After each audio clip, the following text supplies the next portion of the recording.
Il volontariato veneto è in ginocchio. Nel giro di 4 anni i fondi a disposizione dei centri servizio provinciali sono diminuiti del 90%. Si è passati dai 19 milioni di euro del 2008 a poco più di 2 milioni del 2012. L'escalation negativa fa paura ai presidenti delle varie associazioni, che si troveranno con un sistema di assistenza completamente da riorganizzare. Le fondazioni bancarie dovevano dare questa quota al volontariato.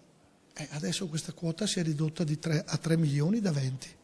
Questi sono, non è che è la politica che decide questo. Secondo l'assessore regionale la soluzione sta nel rivedere ciò che finora è stato fatto, partendo proprio dai dipendenti dei centro servizi provinciali, che secondo Sernagiotto dovrebbero essere sostituiti da giovani del servizio civile. In questo modo si potrà mettere mano al 1.500.000 euro che servono per pagare le spese di gestione dei 7 centri di servizio di volontariato regionali. Tutto è da riorganizzare nel nuovo mondo, che è quello che verrà. Non di come eravamo, abbiamo vissuto per anni costruendo un debito pesantissimo senza riflettere per le future generazioni. E i 7 centri di servizio regionali hanno già iniziato a riorganizzare la programmazione sanitaria. Stiamo lavorando per fare un unico centro di acquisti per i materiali necessari, per la stampa di prodotti e di materiale informativo.